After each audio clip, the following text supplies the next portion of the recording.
But now a little bit about our instructor. Acting Gardener Supervisor at the U.S. Botanic Garden, Angela Weber Hetrick, is native to the Garden State and an alum of Delaware Valley University. With a background in ornamental horticulture and environmental design, she has over 15 years of general horticulture experience and has worked in a variety of climates ranging from New Jersey to Florida.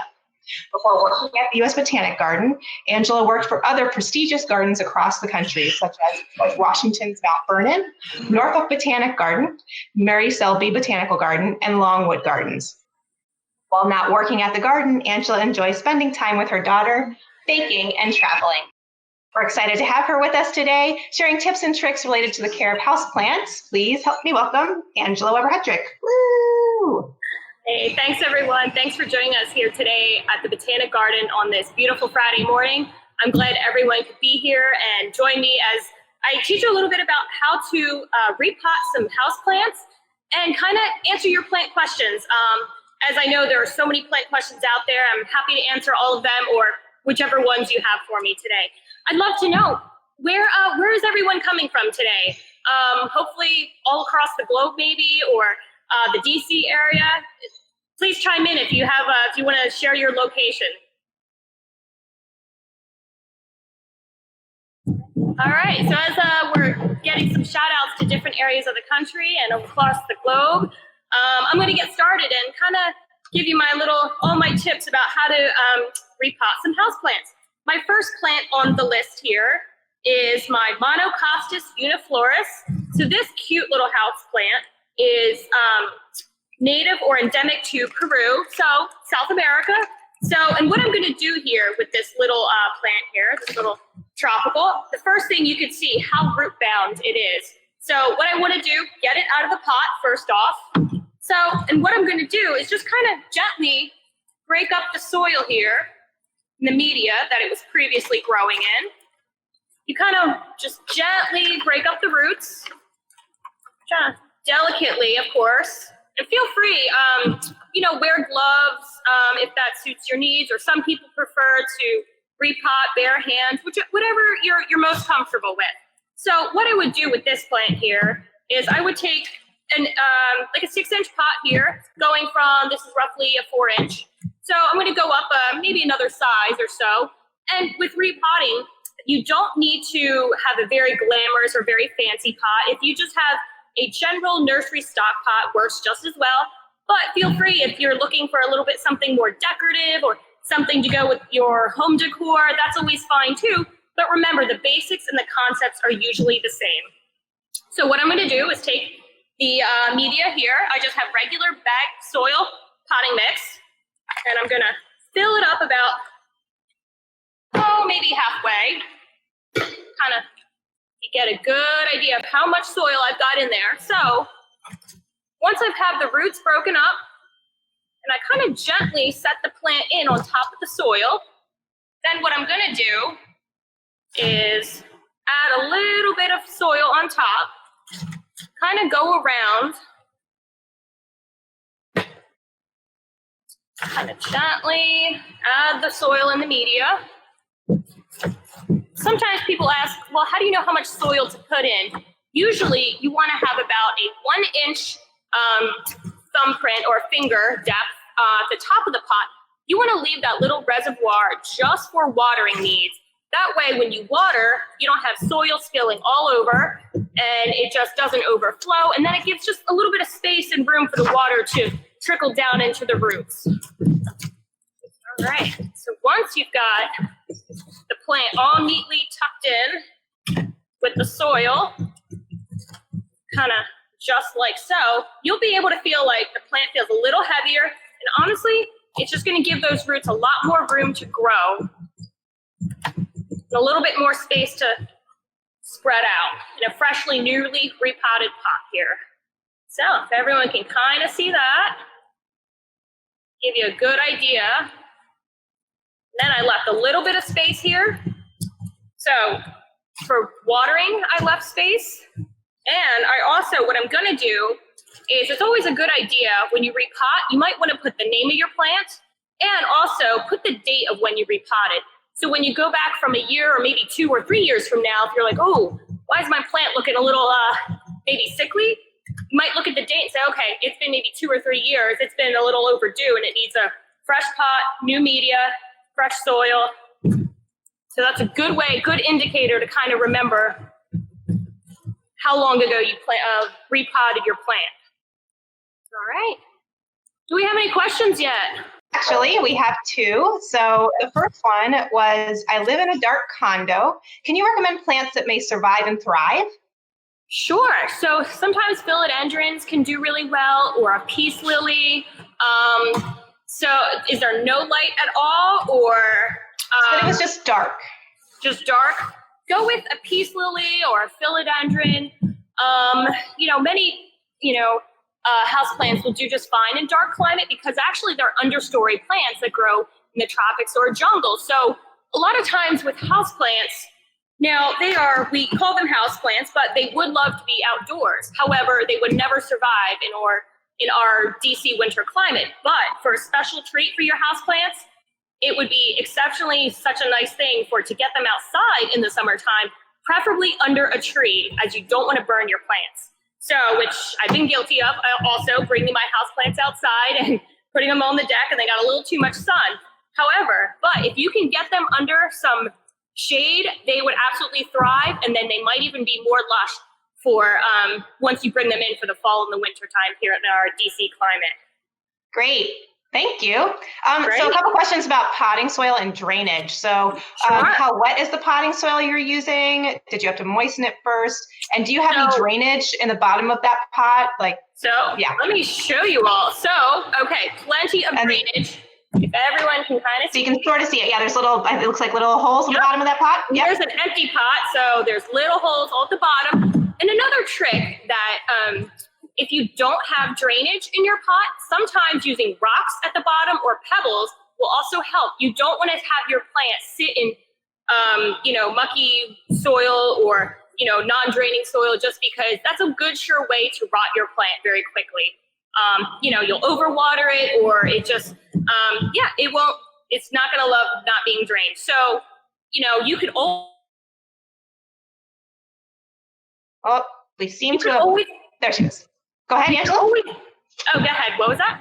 Nope, you froze for a second there, but you're good now. Please go ahead. So what you can do is, if you wanted to take, repot in something simple like this, you can do that, and then you can always put this pot into a more decorative pot. So if you're looking to kind of jazz up some home space or your dining room, your living room, you can always kind of then, when you need to water, you pull this out of your decorative pot and place and water it under the sink or something. That's a sure way that you're not going to underwater your plant, and it'll still get adequate drainage if you have it in something like this. So it's a little trick that you could put this inside a decorative pot.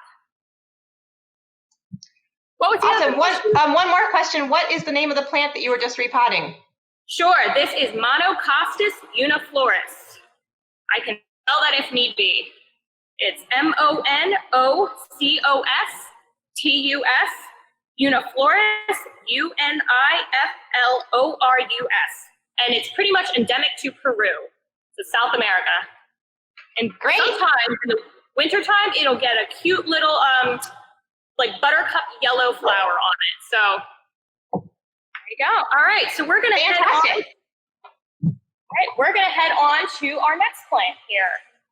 So one of my favorites, super, super easy to grow and relatively easy to propagate. This is the Hemigraphis alternata. Sometimes it's called red ivy. Everyone can kind of see that, has a white little flower. So what I'm gonna do, same concept. So all the concepts I'm doing here today are the same with all of these plants. So what I'm gonna do, get this out of this pot. You can see how incredibly root bound that is. So again, what you want to do, break up the roots gently. So this is the same concept for all these plants that I'm going to work with here today. So kind of break up the roots a little bit. Once you kind of have it, kind of broken up and you feel like the roots are going to be able to adapt to a new soil or a new pot, you want to grab more of your potting mix. You're going to go through, add more. You want to fill the pot again about halfway. just like so. And then what you want to do is take the plant, kind of settle it in on top of the soil, along with its tag. Keep the tag there. Then you kind of want to just add more soil on top again, just like so. Kind of tuck the soil into all the little crevices because you want to make sure that the soil is down there. The roots have space to grow. They have space to move around in the pot. And then they want to be able to, the roots want to be able to reach for moisture. So you want to make sure everything's securely in there. So once you feel the plant is snug in its new pot, new container, keep the plant tag with it. And remember to put the date of the repotting date with your plant back in its new container. So also, one of my little pieces of my plant actually just fell off. That's no big deal. That can happen whenever you're repotting. Parts of the plant may either just, break off or they're really delicate. Not a big deal. But many herbaceous plants, you can actually then propagate this. I bet if I was to take off many of these leaves here, but leaving just a few, I bet if I cut this on an angle at a node and place this in water, I bet you I can get roots to start and grow. So if you were looking at adding to your house plant collection, that's just a fun way to experiment at home with, well, maybe I could, if you really like that particular plant, maybe that's just a fun way to try, like if you can get another or have one for a friend, grow one for them. All right, so we've got the Hemigraphis alternata here, and this plant is actually native to Java, which is a fun little plant here. It's got the purpley back side of the leaf, a silvery gray front side of the leaf here. And again, it also gets this like white little flower. So very simple to repot and very simple to propagate as well. Do we have any questions so far? Yep. So we got several more that have come in. So okay. Several questions about fertilizer and feeding plants routinely. Do you are fertilizers necessary? How often should they be applied? Yeah, some great questions. So with fertilizer, sometimes you can go something as so basic as a time-release fertilizer called sometimes Osmocote. But you can also use, sometimes they sell in the store at your local garden store, there's little fertilizer packs or sticks, and you could just add it to a watering can. It's basically pre-measured out. It's usually one of those little packets per gallon of water, and you can just, water your plant in as you would if you were gonna just water it without the food. But yes, it's very important. I would say weekly or bi-weekly to fertilize your plant. So you wanna have the healthiest plant you can going into our winter months, because our house plants or tropical plants really struggle through the winter months. So the healthier you can have your plant going into the fall and winter, the better chance of survival and the better it's going to do through those harsh winter months, because of our daylight is so much less. The humidity levels are difficult. The plants just have a difficult time inside because, of course, they're not in a beautiful hothouse-like environment. If you have a greenhouse at home, that's awesome. Your plants must love it. But this is kind of, what I would suggest, bi-weekly, maybe fertilize weekly in the summertime. When the plant is actively growing, you probably can't really overfeed too much, especially if you're going at a low rate.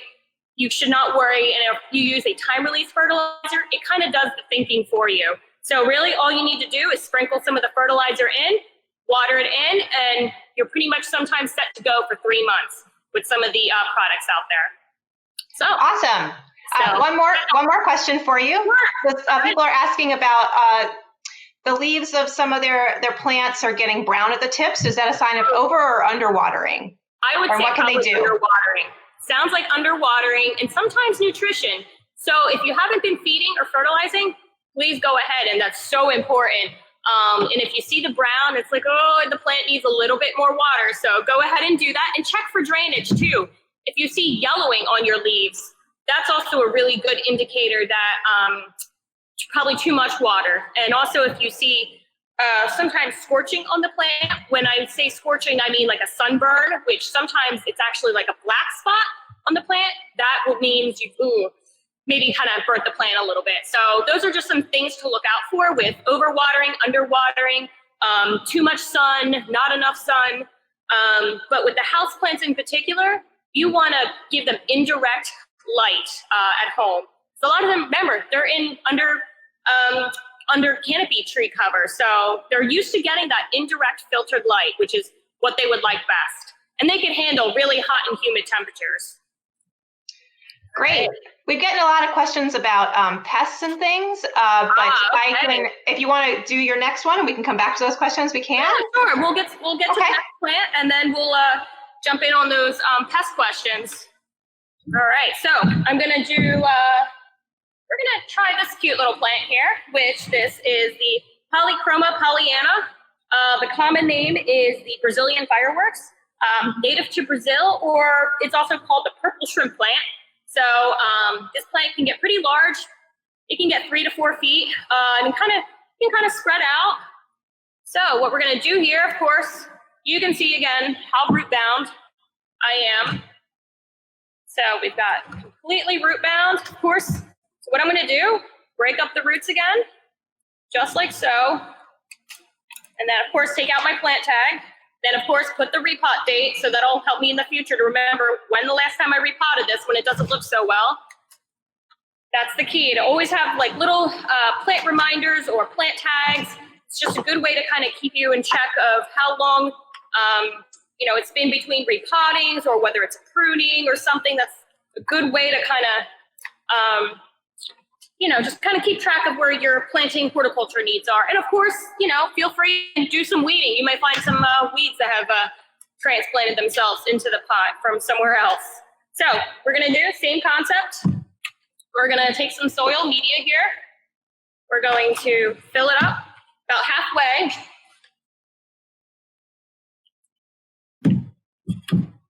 So we're going to take the plant. We're going to kind of get it nice and settled in here. In fact, I probably can use a little bit more media. Just a little bit more. So, same idea. I'm going to take my soil, kind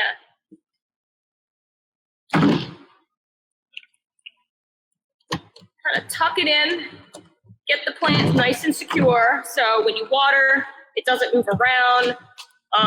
Maybe you have to transport it somewhere maybe to a friend's home. Maybe it's a gift for a friend, housewarming gift. So you want to make sure the plant is completely snug in there.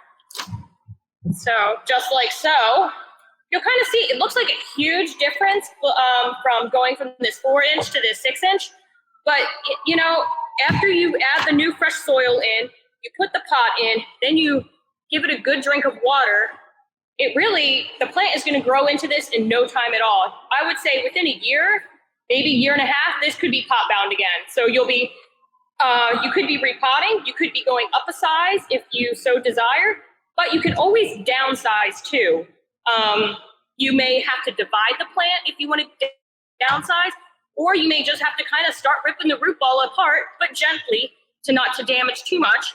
But that is a way to downsize if you think like, oh wow, this plant has gotten way too big, too large. I don't have the space for it. Where am I going to put it? I don't have a pot big enough, or I don't want to carry something that's just massive. So you can always downsize when you repot. Repotting doesn't always have to be going from a 4-inch to a 6-inch to an 8-inch pot. You can kind of, repotting can go up or down. So it's not always up in size. All right, so we've got, remember to put your plant label back in, tuck it in. And with all of my plants here, after I'm repotting for the day, I'm gonna then, once they get back to their greenhouse where they belong, they're gonna get a good soaking of water, a good drink before the weekend. You just wanna make sure they're all set and ready to go, and they've got plenty of hydration for the next day. So, all right, Libby, what were your questions? Go ahead. So first off, can you repeat the names of those last 2 plants that you just, Sure. Oh, yep, no problem. Okay, so this is Hemigraphis alternata. I can spell that. Hemigraphis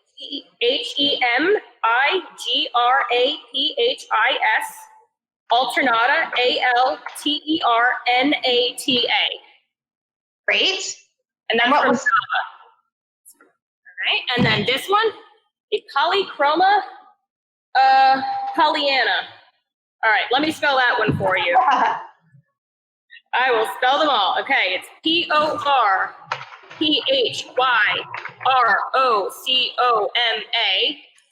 pohliana, Pohliana.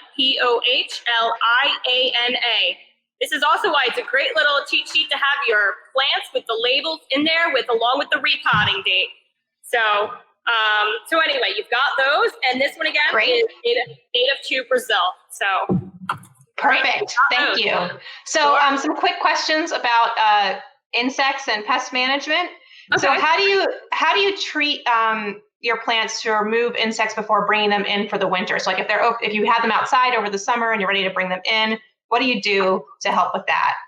Great question. So what I would do, I prefer no pesticides, no chemical, preferably, depending upon if you've got small children at home or pets. I would suggest soap and water is a really easy, simple solution. Dawn dish soap or whatever dish soap you use at home, just in a little spray bottle with water. You can literally just kind of spritz the plant down and then hose it off with water. Really simple. If you want to get more meticulous and really finicky, feel free and use a little bit of rubbing alcohol and water also with a Q-tip. Depends how meticulous and you want to be, but if you wanted to look in between the different petals, the different leaves, the different bracts, sometimes you'll find mealybug or scale or different things in really tiny crevices of the plant. So you can easily take a little bit of a rubbing alcohol and a Q-tip, and you can literally hand go through each part. But if that seems a little too time consuming for you, which it could be, I would suggest this dish soap and water solution in a spray bottle. You spritz your plant down, hose it off, and let it, maybe let it sit outside to dry for a day or two, and go back and check to see how much of that looks dead or it's gone, or maybe you've like, oh wow, okay. Sometimes if you have a real pest problem, you could always prune and you can eliminate the problem. That way it's gone and off the plant completely. So that's one remedy. Sometimes if you need to, the plant that's so infested, maybe just it's time to get rid of that part of the plant, whether you prune it off or you discard it or you divide the plant and you only keep a healthy section of the plant. So those are just a couple simple ideas. There are chemicals that you can use and treat the plant if you so desire, but if you've got small children or pets at home, I always opt for the safest route that then you're not worrying about what's coming into the house, what's on the plant. Just soap and water is sort of my go-to. So anyway, awesome. Great. Do you have any tips for preventing fungal gnats? Oh, that's tough. Not to overwater, believe it or not. So if you really let plants dry out in between waterings is sometimes a great technique or solution. Really some plants, if they just have just a little too much moisture, fungus gnats you really won't be able to get rid of them, but I would say, and you could repot also. So a lot of times if you start to see weird bacteria or fungus growing in the pot, that is also an indication to repot your plant. It needs, it needs a fresh pot. And if you're going to reuse pots at home, I would suggest using a bleach water solution, mix and of course rinse thoroughly with water. And that way you're using a clean, sterile pot, because bacteria and fungus, that can all transfer from pots to pots, plant to plant if things are not clean and sanitary. So that's why it's so important whenever we repot or I repot, clean pot, clean fresh soil. Sometimes I know people want to maybe reuse soil from another plant or this thing or from this plant or that, but you got to be careful that you're not then transmitting any kind of viruses or diseases or bacteria. So really, I would say fresh pot, fresh soil. And then if you're worried, you can always kind of treat the plant too a little bit if you had to. So, but really sterilization and sanitary is the easiest measure and control measures to kind of having a healthy house plant. So. And then a quick follow-up to your first comment about using dish soap and water. What's the ratio of dish soap and water? And then I'm going to jump off the stage and let you get back to your Sure. So basically, I would say if you did a normal spray bottle, you do maybe, a tablespoon of dish soap and the rest water. You want to make sure you have a thorough amount of water in there with your dish soap, and just give it a good spray down. And then, of course, really rinse it off well with water, and hopefully that would help with whatever pest you're trying to battle, whether it's mealybug or aphids or scale. And sometimes you could take many applications, but it's just a simple solution to, you're not using anything harsh then on the plant, and it's safe for you, safe for the plant. You're not gonna, you have kids or pets at home. So try that. So that might be a quick remedy. Great. All right, so we're gonna jump to the next plant here. All right. So I've got my little cuttings here and my weeds, so always have a spot for those. All right, so my next plant, I'm going to jump to this Ruellia mayoya. This one is native to Brazil. So again, South America. You can see how root bound this plant is. You can see all the roots there that I need to break up. And of course, a little bit of weeding needs to happen at the very bottom. So keep my plant tag. That's going to stay with the new one. And of course, got other weeds in here from other plants. So those out of there. So what we'll do, we'll break this up a little bit.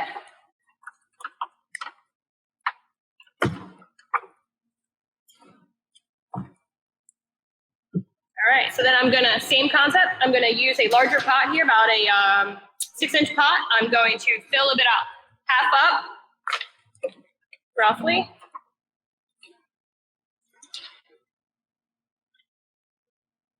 All right, so then once I kind of have my plant, the roots broken up a little bit, gently, delicate, then I'm gonna place the plant on top of the soil like so. And if you break a piece of the plant off, not a big deal, it will regrow.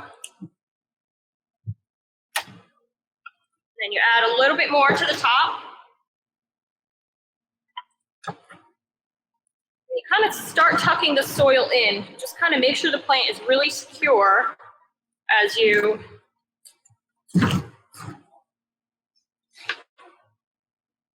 get it in there, because you want to then make sure you can got it's nice and snug and all the crevices are filled with soil. Kind of pat it down. You leave that 1-inch reservoir for water so it doesn't overflow when you do water. So you've got the plant like so, kind of like that. Then you've got your, kind of see the soil meets the lip here. And then don't forget to put your label back in with the date of when you repotted. And then you kind of tuck that in. And then, you can also, if you're starting to see that your plant is getting a little too wild for your taste, it's also a good time to, you can actually start pruning off little sections of the plant. Believe it or not, you could, little sections here and there. And believe it or not, you're not going to cause any harm or damage to the plant. It may in fact even grow faster. You'll kind of rejuvenate the plant. It'll maybe take off even more. So be careful how much you prune, because some plants, once they're pruned, they really take off. So, right, so this one is also in now in its new pot and container, and that'll be set for probably, I bet you within about another year or so, this might need to be repotted. Generally, many house plants, you can probably repot them once a year. Just depends on how quick they're growing, and just really how happy they are. If, maybe you'll have a really slow growing one, and it depends on the climate of which they're in. So, many of these plants, they love the hot, humid weather. So, but the cooler house temperatures they're in, they may actually then, they won't grow as quickly. So if the house was just say maybe only 70 and not like 80 or 85, well, they're not gonna grow as fast as they would if it was the heat of the summer and in a humid environment. All right, so we got this plant here, the Ruellia mayoya. I can spell that if anyone's interested. So the spelling of this plant is Ruellia, mayoya, Makoyana. And this one's also from Brazil. So a lot of cool, and this gets a beautiful hot pink flower. Okay. All right, do we have any other questions pop in, Liddy? Yes, so we got some specific plant questions for you. Okay. So someone asked about a philodendron with a really leggy vines on it. How aggressively can they prune it or cut it back?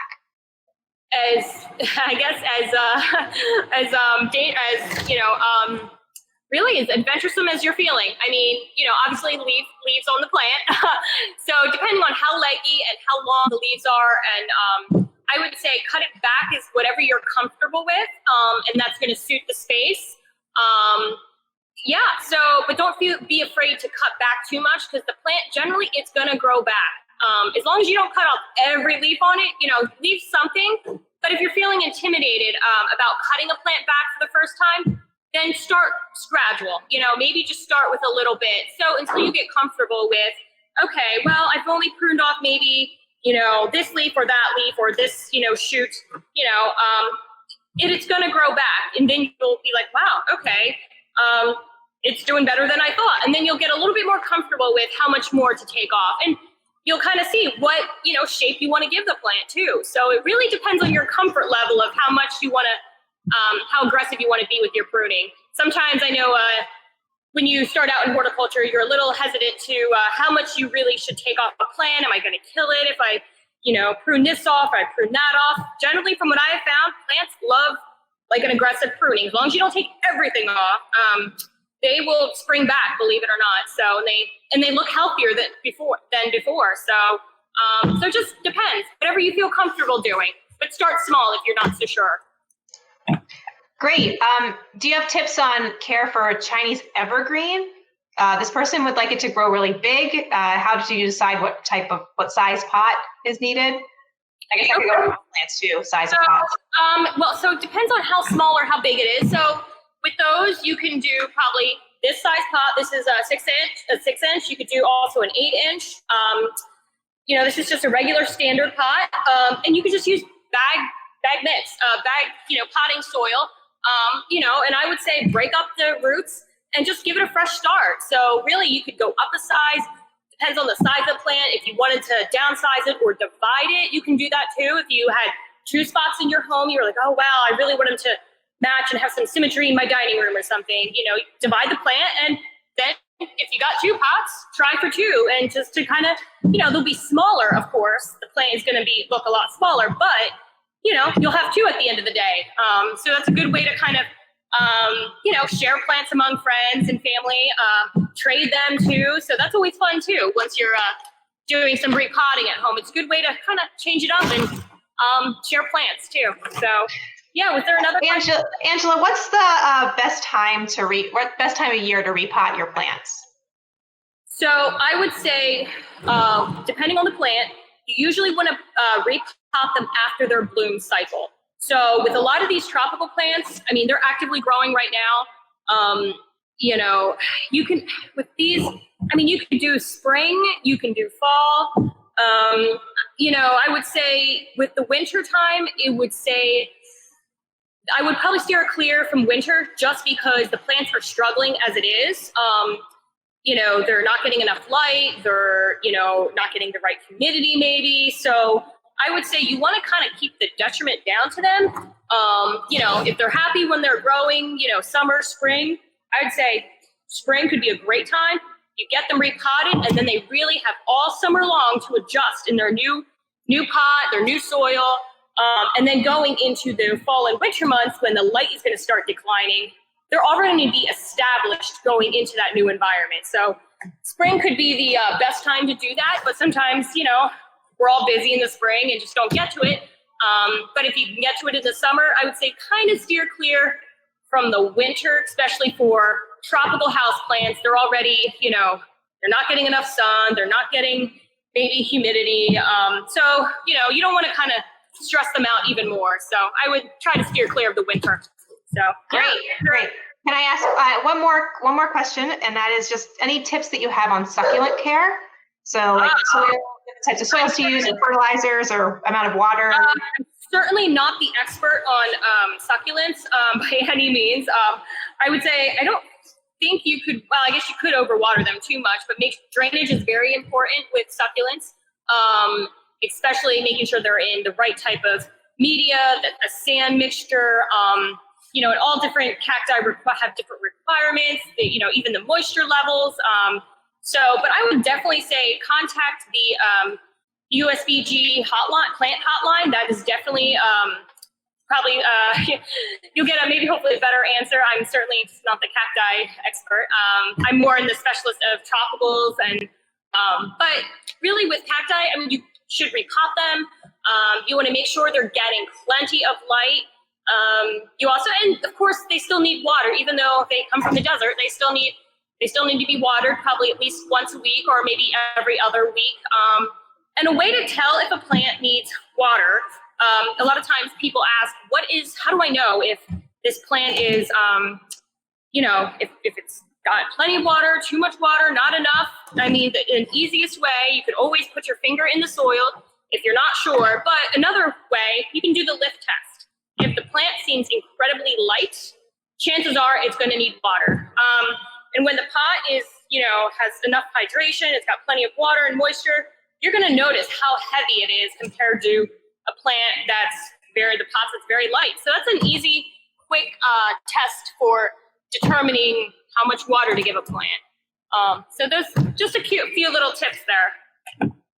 We're going to go on to the next one here. So remember, same concept. We've got the soil pot, all right? Now, so let's see. We're going to do, I think, this one here. All right. So remember to keep your plant label. This plant here is the Fittonia albivenis. This is native to Peru, Bolivia, Ecuador. The common name, sometimes it's been called the mosaic plant. So what I might actually do, so this pot, for me, I think this one's going to be a little bit better for this plant. So not going to go up a size, or I'll go just up a little, not that large.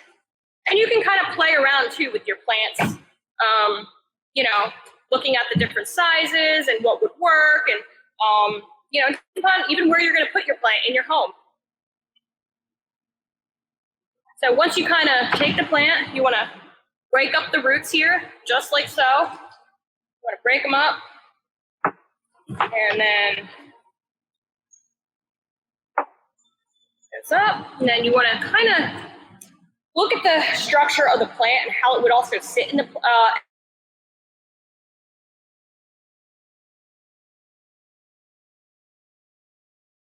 door. You want to make sure the plant is kind of situated, you know, in a spot in the pot that's it's going to make sense to how the plant is going to grow. And sometimes you need to add a little bit more soil, so you need to kind of lift the plant out, place it like so, and we're going to add a little bit more soil. Then I'm going to gently put it into the other pot. I'm going to add my my potting mix here.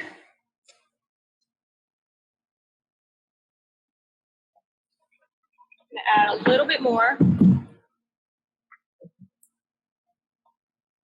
then kind of want to, same concept again, you add the mix here, and you want to tuck it in. Make sure all the crevices again are completely tucked in there. There's no air pockets. You want to just make sure these plants are in nice and snug. That way the roots know kind of how to navigate the soil and then dig for or search for moisture and water. So once you got the plant in the new pot, it's all set to go. Then you also want to add your plant label with the date of repotting, add it back in, then you are all set with another freshly repotted houseplant. Everyone can kind of see here. I can move, see that guy up there a little bit. Great, we'll add this one here.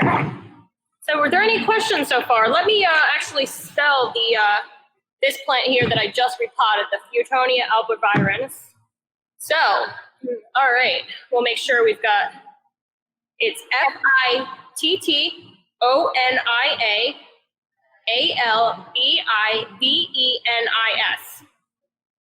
Thanks, Angela.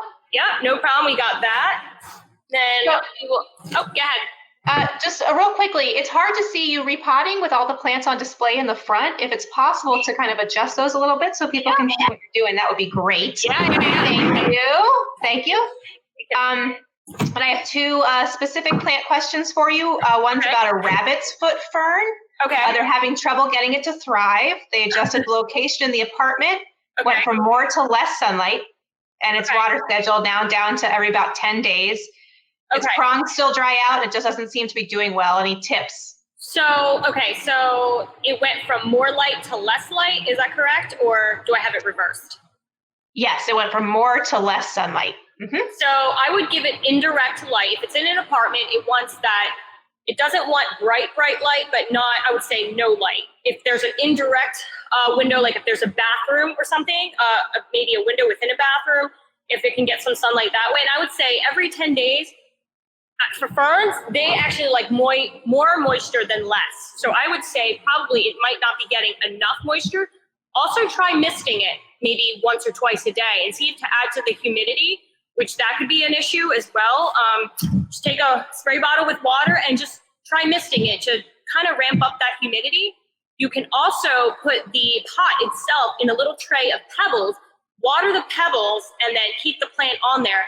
That way the plant will still get a little bit of humidity and moisture to the roots, but you're not drowning the roots essentially. If you're like, how much water do I give this? It still needs more moisture, but not too much. So if you water the pebbles and the plant on the pebble container, I can kind of give you a little example here. So if this was your tray here that you had with your pebbles, and if this was your plant pot, you could then put this on top, and then you still have your tray with the water and the pebbles, and then your plant with the fern would be on top. Then you're still getting that humidity and moisture. And then mist the plant too with water.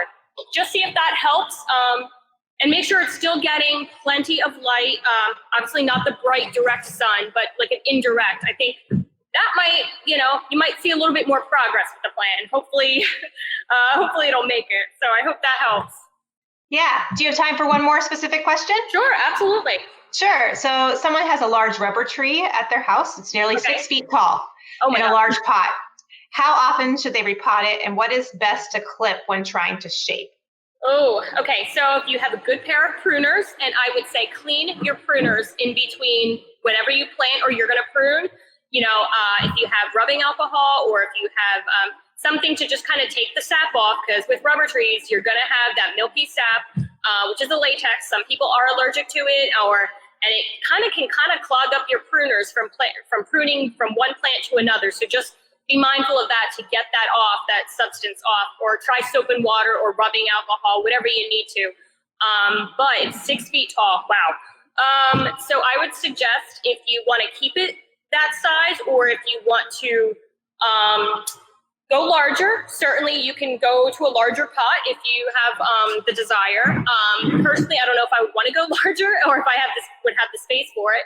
I would probably keep it in the size it's at, but then you might have to do something called root pruning, which I can kind of, let's see. So root pruning is basically when you're just pruning the roots of the plant. So obviously that size tree is rather large, so you might even have to use a saw, actually. You're not just delicately ripping up the roots of the plant. You might have to bring out the big tools, the saws, and actually cut into the plant and cut off part of the root ball. You might have to do. So that is one option. And of course, downsizing the root ball to get it into a smaller pot, depending on how small. And then of course, shaping the plant, whatever you're comfortable with and where it's going to go in your house. Are you trying to squeeze it into a little corner, or you have a huge room for the plant? So it kind of depends on how you want to utilize the plant, where you want to put it. And of course, make sure it has enough light. But after the plant might go into shock after you do a drastic root pruning. The plant may be unhappy for quite a while. So you want to make sure it's getting enough light. You want to make sure it's getting plenty of water, and you want to make sure it's being fed. So when you start to root prune larger trees, they're definitely, the shock factor, the stress factor afterward is a lot greater than, say, a little small house plant that I've just, transplanted here today. So the larger the specimen, the tree or the plant, usually the shock factor will take a little longer, and sometimes you won't even see the stress or the shock for a little bit, not initially. It may take, you may not see it for a week later, depending upon how stressed the plant is. So, because remember, we're removing the plant from whatever environment they were comfortable in. They've adapted to their soil, the pot and everything, and then all of a sudden you're ripping them out of their comfortable space and putting them into a whole new environment. You've ripped apart the roots into new pot, new soil. So it might take some time for that plant to adjust to a whole new, situation, especially if those roots have been ripped apart and they're trying to then reestablish, back into a new container. So hopefully that helps with your rubber tree dilemma. So thank you very much. Sure. Angela, we have about 12 minutes left in the demo, so I just wanted to make sure you had time to do maybe one more plant, and we can maybe time for another couple questions. Yeah, I'll jump off stage right now. Sure. Okay, so the last plant I'm going to repot here is this Cameodora, let's see, what do I got here? Chamaranthemum venosum. I will spell that for you just after. So remember, this plant needed to be repotted pretty desperately. The roots are pretty mangled in here.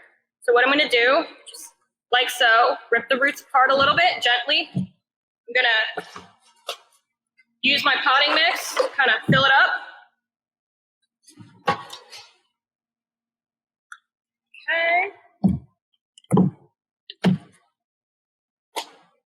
Okay, so we filled up the pot here. Then I'm gonna, actually I need more soil, more media.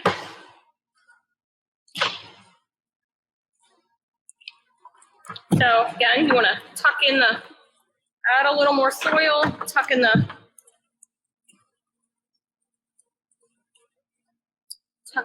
potting mix here. And you'll be surprised that you'll go through a lot more potting mix or media than you actually ever anticipated.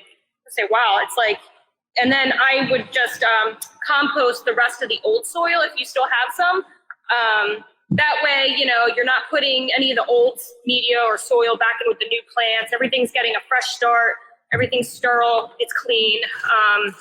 So those are just a couple of tidbits here for when you're repotting and keeping everything clean as possible and sterile for the plant. That way it gets a fresh start.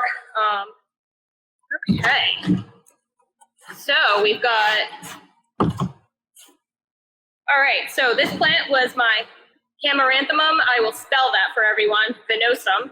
So I repotted it today. So of course you have your label and you put the date for today's date when you repotted it. All right, so the spelling of this plant is Chamaranthemum,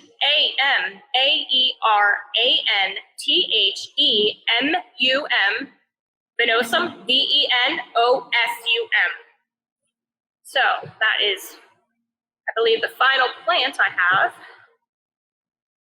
All right, everything's all snug and tucked in there, and then all these plants will get watered later today down at the greenhouse where they will go back to. So we've got a couple of these guys here.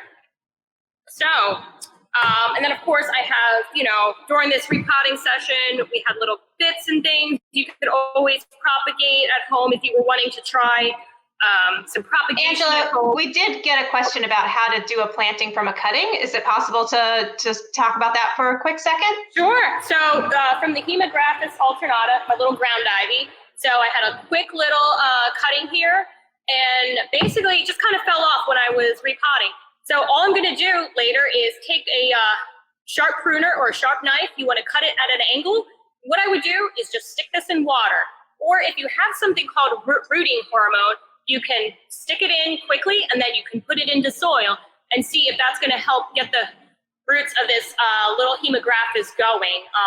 But if you don't have rooting hormone at home, you can just try the simple, cut it at an angle and stick this in water and see if you can watch the roots actually start to appear on this little cutting here. So kind of, you can see how small, and I've taken off the bottom half of the leaves here.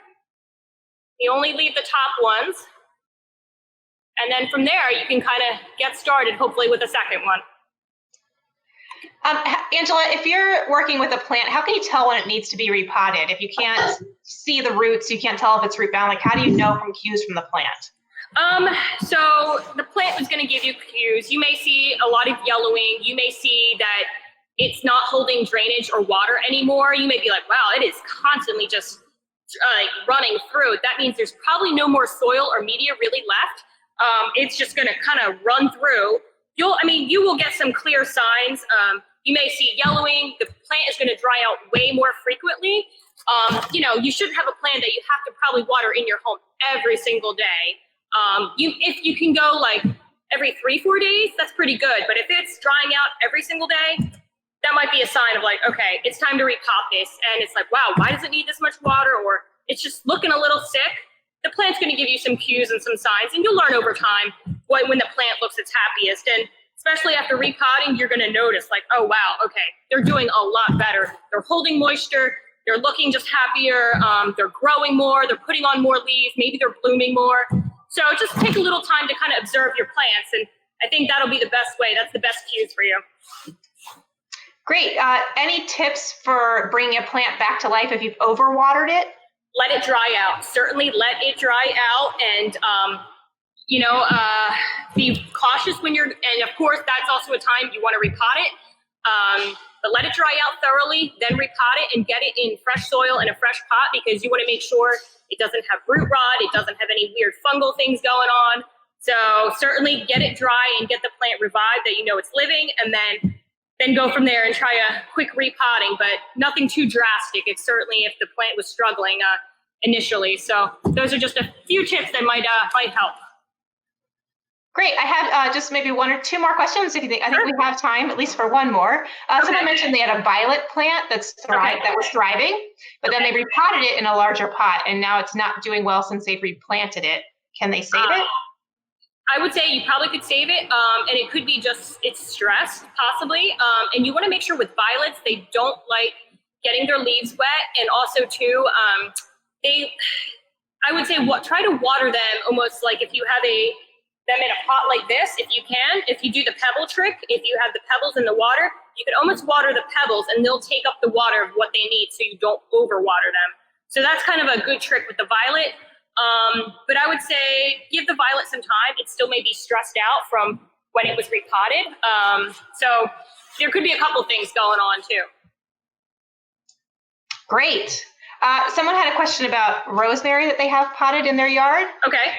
They've been, doing a really good job, giving it lots of TLC, following the instructions from today, but it still looks like it's dying.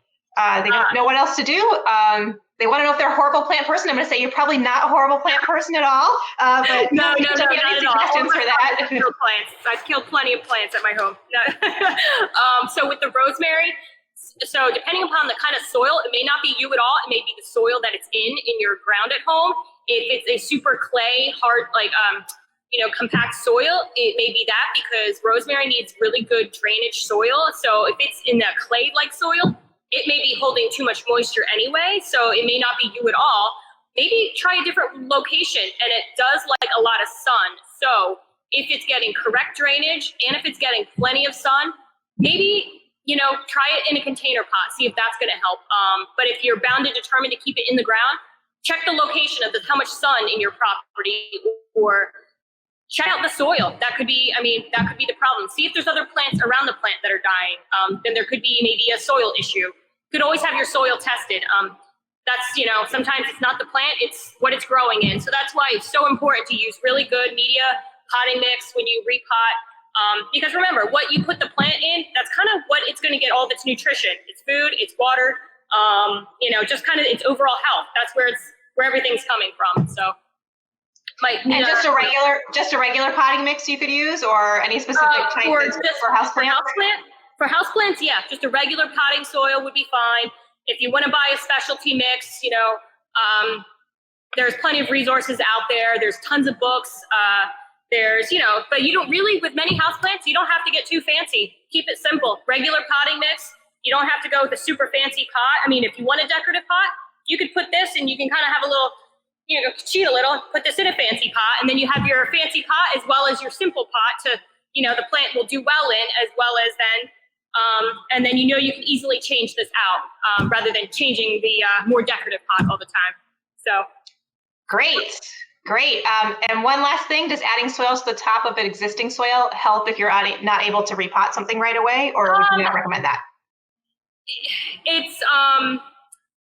It's not going to fix the problem. It may just add a little extra soil, which it's not going to hurt. Like if it just seems like there's no soil in the pot, it's not going to hurt it. But you don't want it to be a way to just put a Band-Aid on where you just really need to kind of go in and start over and really kind of get the plant into a healthier soil and pot and everything. Just because the longer it's not in a good soil or a mixture, the plant could decline. It won't be the magic fix. So unfortunately, that's not gonna be the cure-all. But I would certainly say if that's all you had time to do, you could add a little bit of extra soil in the pot, tuck it in. Maybe that'll help it along for the next, maybe month or so, depending upon when you have time to get back to it. So great. Well, Angela, this has been so informative. I thank you so very much for your time and your energy today and teaching us all about how to be better plant care providers. And I want to thank everybody for tuning in and joining us for this awesome demonstration.